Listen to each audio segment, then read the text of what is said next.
Le Conseil des ministres approuve plusieurs projets de loi et de décrets, dont un portant sur la création du Collège national de commandement et d'état-major.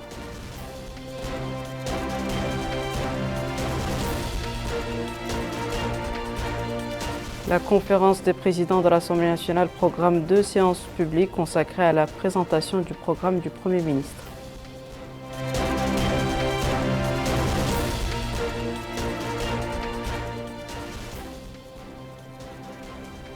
Le département de la culture, de la jeunesse et des sports et des relations avec le Parlement distribue des équipements sportifs pour appuyer différentes activités sportives.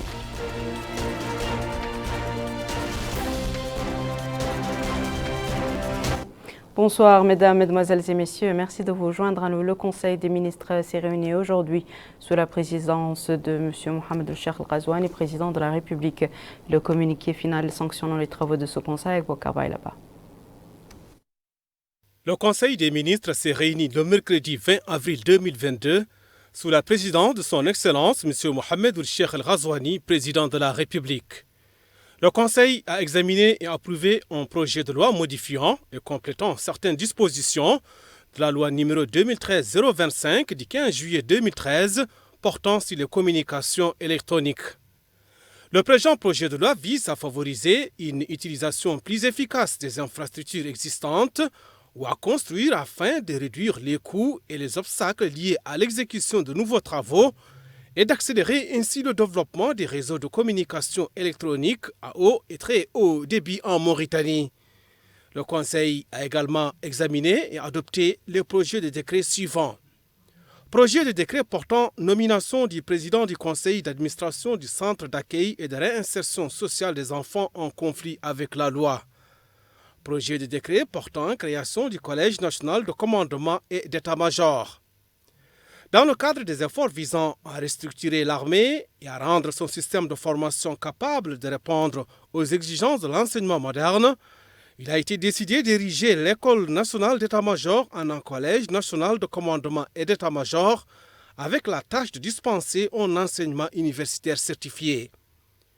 Projet de décret définissant les modalités de prélèvement et le montant maximum plafond des redevances d'occupation du domaine public pour les exploitants des réseaux de communication électronique ouverts au public. Le présent projet de décret vise à établir un cadre clair garantissant aux opérateurs des réseaux de communication électronique mauritaniens le droit de publier le réseau selon des modalités techniques rationnelles et dans les délais prévus et à des conditions financières raisonnables. Projet de décret modifiant certaines dispositions du décret numéro 97-059 du 28 juillet 1997 portant création d'une société d'économie mixte dénommée Société des abattoirs de Nouakchott SAN. Les modalités introduites par le présent projet de décret concernent essentiellement l'article 10 portant sur la tutelle, l'article 11 portant sur la composition du conseil d'administration et l'article 13 portant sur l'application du décret numéro 97-059 du 28 juillet 1997 modifié. Le Conseil a délibéré sur une communication présentée par le Premier ministre relative à l'engagement de la responsabilité du gouvernement sur la politique générale du gouvernement qui sera présentée devant l'Assemblée nationale et ce conformément aux articles 42 nouveaux, 74 et 75 de la Constitution. Le ministre des Affaires étrangères, de la coopération et des Mauritaniens de l'extérieur a présenté une communication relative à la situation internationale. Le ministre de l'Intérieur et de la décentralisation a présenté une communication relative à la situation intérieure. Enfin, le Conseil a pris des mesures individuelles suivantes. Ministère des Affaires islamiques et de l'enseignement originel. Administration centrale, direction du Hajj et de la Umrah, directeur, Elweli Outaha, précédemment directeur des affaires médiatiques et de la publication. Direction des affaires médiatiques et de la publication, directeur, Mohamed Mahfouz, précédemment directeur du Hajj et de la Umrah. Ministère de la Culture, de la Jeunesse, des Sports et des Relations avec le Parlement, administration centrale. Direction de la coopération et des relations extérieures, directeur adjoint, Ahmed El Walid. Ministère de l'Action sociale, de l'Enfance et de la Famille, cabinet du ministre, chargé de mission, Mohamed El Telmoudi. Inspection interne, inspectrice chargée de l'enfance, Oumou Dieng, précédemment chargée de mission. Ministère de l'Environnement et du Développement durable, Administration centrale, Direction des affaires administratives et financières, Directeur Mohamed Vadel ou Cheikh Sadbou. Le ministre de l'Éducation nationale et de la réforme du système éducatif, porte-parole du gouvernement, M. Mohamed Melani Nleyi, et son homologue de la transition numérique, de l'innovation et de la modernisation de l'administration, M. Cheikh El-Kibr Moulay Tahar, ont animé cet après-midi le traditionnel point de presse organisé à l'issue du Conseil des ministres tenu un peu plus tôt ce matin.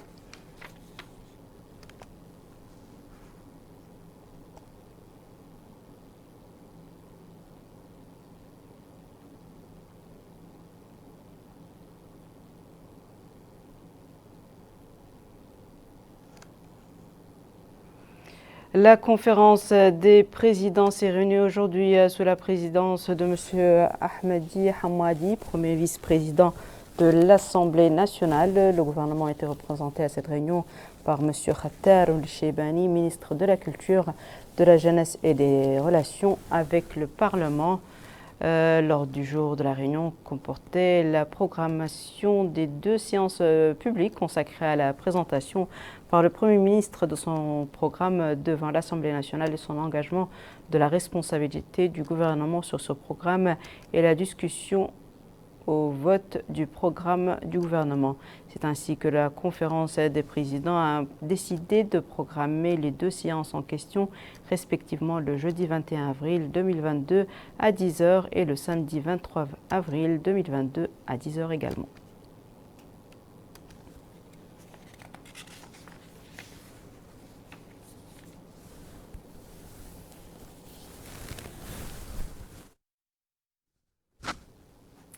Le ministre de la Culture et de la Jeunesse et des Sports et des Relations avec le Parlement, M. Khattar El-Sheibani, a renouvelé hier au cours d'une cérémonie de remise d'équipements sportifs au stade Cheikh El-Bouidiya de Nouakchott la détermination du gouvernement à appuyer, à développer les différentes activités sportives, en particulier le football, afin d'enregistrer les meilleurs résultats dans ce domaine. Retour à Bokar Bailaba. Ambiance de football au stade Cheikh El-Bouidiya à Nouakchott. Hier soir, Nouakchott Kings et Entente Village de Rosso s'affrontaient dans un match des 8e de finale de la Coupe du Président de la République. Une rencontre rehaussée par la présence du ministre de la Culture, de la Jeunesse et des Sports et des Relations avec le Parlement, Khattar El-Sheibani, qui a procédé à la remise des équipements sportifs à 12 équipes ici des centres de formation des 3 wilayas de Nouakchott. Et c'était en compagnie du président de la Fédération de football de Mauritanie, Ahmed Yahya. Les équipements sont composés de maillots, de chaussures et autres outils sportifs. Il s'agit de la détermination du gouvernement à appuyer et développer les différentes activités sportives, notamment le football, afin d'enregistrer les meilleurs résultats sur le plan national et international. Et à l'issue du match qui s'est soldé par la victoire de Nouakchott Kings 3-0 face à l'Entente Village de Rosso, le ministre a visité les structures sportives du stade et au terme de cette visite, le ministre a déclaré que le soutien et le développement du sport national sont des priorités dans le plan d'action du département, conformément au programme du président de la République, M. Mohamed Cheikh El-Ghazouani. Il a souligné la nécessité de poursuivre le processus de promotion et de progrès de notre sport, rappelant le soutien constant de l'État au football pour hisser cette discipline au niveau des aspirations du public sportif. De son côté, le président de la Fédération de football de Mauritanie, Ahmed Yahya, a affirmé que cette visite ministérielle traduit l'appui constant de l'État au football, rappelant que la fédération ne ménagera aucun effort pour rehausser le football au niveau des aspirations de la nation. A noter que le stade Cheikh El-Bouidiya abrite les matchs du championnat national de première division Super D1 et ceux de la Coupe du Président de la République. Et ce soir, on aura droit encore à une belle affiche en perspective entre l'AS Armée et l'AS Douane à partir de 0 h. Le comité régional de supervision de l'opération de commercialisation des aliments de bétail au niveau de la wilaya de Lassaba a tenu aujourd'hui une réunion dans la ville de Kifa sous la direction du wali de Lassaba, M. Mohamed Ahmed Mouloud. Dans une allocution prononcée à cette occasion, le wali a souligné que les autorités régionales veilleront à ce que l'opération se déroule dans une atmosphère caractérisée par la justice, la transparence et l'égalité entre tous les citoyens. Il a souligné la nécessité pour l'amélioration d'être au service du citoyen et proche de lui et que l'accès aux différents services doit lui être facilité conformément aux instructions du président de la République, M. Mohamed El-Cheikh Al-Ghazouani.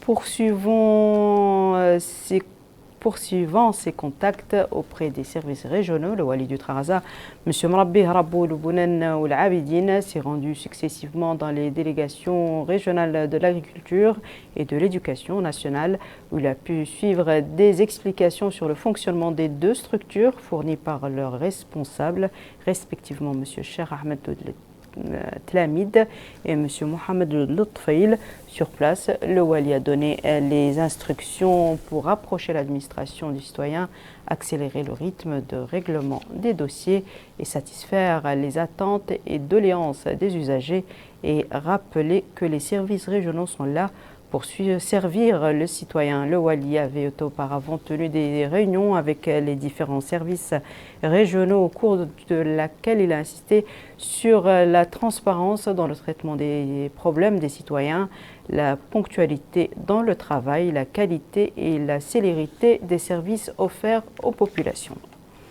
Le Wali de l'Adrar, M. Diak Abdelrezzaq, s'est enquis hier de l'état d'avancement des travaux de construction du siège du Conseil régional et de l'hôpital du Nord à Attar.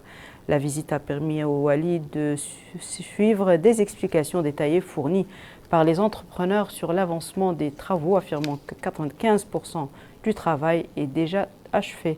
Le Wali a affirmé que cette visite était effectuée en application des instructions du président de la République, M. Mohamed El-Cheikh Al-Ghazouani, relatives au suivi des projets en cours d'exécution dans la wilaya. Il a par ailleurs ajouté qu'il a reçu des éclaircissements concernant les délais de réception indiquant que l'hôpital du Nord constitue un projet important pour tous les habitants du Nord au vu de son rôle attendu dans l'amélioration des services sanitaires de manière générale. Ici à Nouakchott, l'opération Ramadan lancée par le gouvernement à l'occasion du mois béni du Ramadan pour la vente des produits alimentaires à des prix subventionnés se poursuit. Toujours avec Pokaba. C'est toujours la ruée vers les points de vente de produits alimentaires de première nécessité au profit des familles démunies. Ici à Nouakchott, l'opération Ramadan bat son plein. Le panier alimentaire constitue du riz, d'huile, de dattes, de lait en poudre, de pommes de terre et d'oignons. C'est le commissariat à la sécurité alimentaire en charge de l'opération qui procède chaque jour à la vente de paniers au profit de 120 bénéficiaires. Justement, les bénéficiaires n'ont pas manqué de saluer cette opération qui contribue à atténuer l'impact des prix pendant le mois sacré du Ramadan. Ils ont également exprimé leur gratitude et leur remerciement aux hautes autorités du pays pour cette opération très louable. Au niveau du CSA, là aussi, l'atmosphère est marquée par la bonne organisation de l'opération. En d'autres termes, tout se déroule selon les procédures convenues. Pour rappel, 2 boutiques sont implantées dans chacune des Moukata de Toujinine, Darnaïm, Riyad, Elmina et Arafat, et une seule boutique dans chacune des Moukata de Sepra et Tayaret. La même opération se déroule à Nema, capitale du Hawd al-Sharqi. C'est le commissariat à la sécurité alimentaire qui a lancé plutôt cette opération pour soutenir le pouvoir d'achat des franges les plus démunies. Cette fois-ci, c'est avec Amina Mtakhlil. Les populations de Nema affluent aux boutiques de vente des produits alimentaires à des prix subventionnés. Les bénéficiaires de ces boutiques affirment que les prix proposés sont abordables et que les produits y sont disponibles en quantité suffisante. Ils disent souhaiter toutefois l'augmentation des parts vendues individuellement pour répondre aux besoins des familles les plus nombreuses. Des produits mis à la disposition des citoyens par le commissariat à la sécurité alimentaire qui, selon le gérant de ce magasin du CSA, offre ses services à 60 hommes et 100 femmes chaque jour, tout en assurant l'approvisionnement continu aux 102 boutiques Amel de la ville de Nema. Le programme Opération Ramadan vise à appuyer le pouvoir d'achat des populations, surtout les plus démunies. 249 boutiques de produits alimentaires de base mobilisées selon le délégué régional du CSA dans la wilaya du Houd al-Sharqi, M. Issa Zakaria, dont bénéficient quotidiennement 160 familles. Il a rappelé que les paniers alimentaires comprennent 25 kg de riz, 25 kg de sucre, 25 kg d'oignons et 25 autres de pommes de terre, en plus d'1 kg de dattes et 3 kg de lait en poudre. Le délégué régional du CSA a enfin précisé que les boutiques approvisionnées par le CSA sont au nombre de 229, toutes ouvertes et opérationnelles en ce moment. Il importe de rappeler que les boutiques ouvertes dans la seule ville de Néma dépassent les 100 boutiques réparties sur l'ensemble du territoire de la capitale du Houd al-Sharqi. À Kifa, capitale de la Saba, l'affluence reste importante au niveau des points de vente ouverts par le commissariat à la sécurité alimentaire dans la ville. Les populations peuvent se procurer les produits alimentaires à des prix réduits. Emine Abdelaziz. Une liste avec des noms et l'appel commence. Les intéressés se présentent et après vérification de leurs identités, ils sont servis. Les produits alimentaires destinés à l'opération Ramadan à Kifa sont disponibles en quantité. M. Al-Harbi Al-Hassan, directeur régional du CSA à Kifa, déclare que tous les produits de vente disposent de suffisamment de produits pour couvrir le mois de Ramadan. Il a déclaré que l'opération se déroule dans la transparence et qu'elle est supervisée par les autorités administratives locales. Les citoyens apprécient à sa juste valeur le travail des superviseurs, mais aussi l'utilité de cette opération Ramadan qui a mis à leur disposition des produits alimentaires à des prix raisonnables. Malgré l'affluence, l'opération au niveau de la ville de Kifa se déroule dans de bonnes conditions. La grande mosquée de Nouakchott a abrité aujourd'hui une conférence religieuse sous le thème « Le mariage et ses règles ». L'érudit a longuement développé devant l'assistance et les conditions du mariage en islam, les devoirs et obligations des conjoints.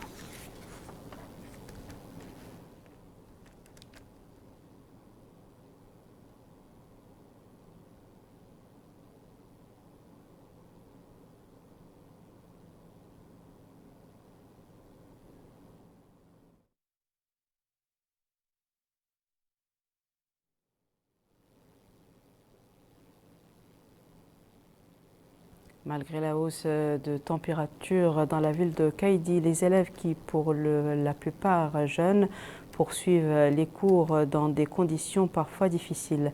Emine Takhlil nous en dit plus. Les températures élevées enregistrées dans la ville de Kaïdi pendant ce mois béni de Ramadan n'ont pas joué sur l'assiduité des élèves et enseignements du lycée numéro 1 de Kaïdi.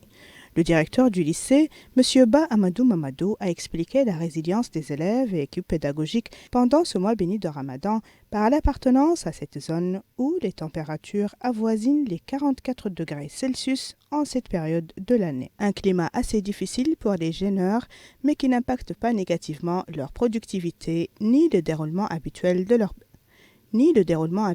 l'opération d'enseignement. Le directeur du lycée a rappelé que la circulaire promulguée avançant l'heure du début des cours et de leur fin a évité aux équipes pédagogiques et aux élèves les pics de chaleur, enregistrés généralement vers 14 heures. Dans les salles de classe, nous avons constaté que l'absentéisme intervient généralement en cours de matière secondaire placée vers les dernières heures. C'est ce qu'affirment les élèves du lycée qui ont résumé les raisons d'absentéisme de leurs collègues dans les nouvelles habitudes acquises pendant ce mois béni de Ramadan, notamment les heures tardives du sommeil, la chaleur et la fatigue entraînées par les deux. Des facteurs qui ralentissent naturellement le rythme de vie en général et celui des élèves en particulier, sauf bien évidemment les plus assidus et les plus sérieux. Voici à présent, mesdames et messieurs, le rappel des titres. Le Conseil des ministres approuve plusieurs projets de loi et de décrets, dont un portant sur la création du Collège national de commandement et d'état-major.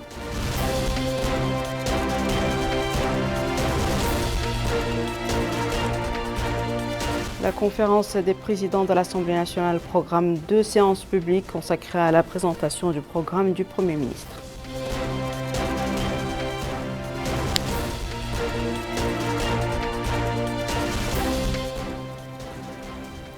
Le département de la culture, de la jeunesse et des sports et de relations avec le Parlement distribue des équipements sportifs pour appuyer différentes activités sportives.